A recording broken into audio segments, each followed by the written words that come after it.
আসসালামু আলাইকুম সম্মানিত ভিউয়ার্স। একজন প্রবাসীর জীবন আসলে বড়ই অদ্ভুত। দীর্ঘ 9 বছর প্রবাস জীবন কাটাইয়া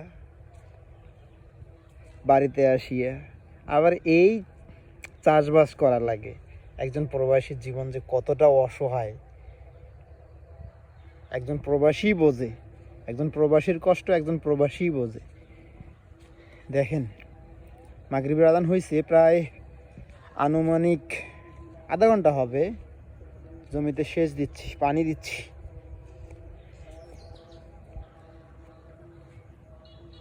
সবাই আমার জন্য দোয়া করবেন, আমি যেন কামিয়াব সাকসেসফুল হতে পারি। কারণ প্রবাসে থাকি তো কিছুই করতে পারলাম না। এখন বাড়িতে এসে যদি কিছু করতে পারি ইনশাআল্লাহ, সবাই আমার জন্য দোয়া করবেন।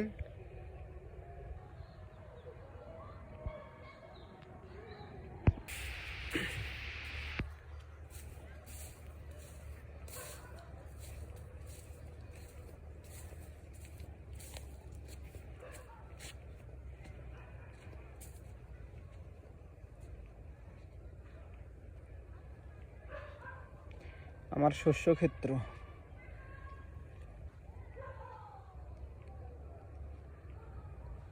সব কিছু লাগাইছি: বেগুন, লাল শাক, মরিচ,